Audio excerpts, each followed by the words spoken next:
Oké kijkers, zoals ons jullie vroeger gezegd, ons is in een Grootfontein vir hierdie speciale episode. My hometown, ek is hier gebore, hier groot geraak. En ek gaan zelfs begin met David. David, vertel ons bietjie wie jy is en wat jou rol is hier by Metro Grootfontein. Goeiemiddag, welkom om julle hier te hê. Grootfontein is maar soos enige, ek sal nie sê enige ander dorpie nie, maar soos ons platteland dorpies is. Yes.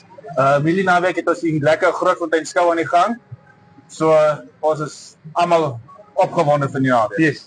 Oké, skoolgronde is definitief iets groot vir Grootfontein. Ek het van graad 1 na graad 2 onthou ek het ons altyd skool toe gegaan, rides geklim. Het jy enige gunsteling tye van die showgrounds wat jy miskien kan onthou? Of hoogtepunte? Ja, hang maar af wie is daai jaar maar hier betrokke.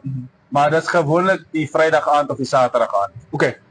Nou, soos ek gesê het, ons is in Grootfontein en om hierdie episode bietjie spesiaal te maak, het ons eers seker gemaak, ons bring ietsie vir jou van Windhoek af. Jy ken ons braai baie in Windhoek, ons braai baie op ons show en dit sal net sin maak ons gee vir jou die coolste gooi cola braai tongs vir jou om jou braai te geniet deur in die naweek of as jy miskien ietsie op die braai wil sit. Terug, sê baie dankie vir dit. Ek het juist my aan die ene nou die naweek weggegooi want ek gebruik. Okay.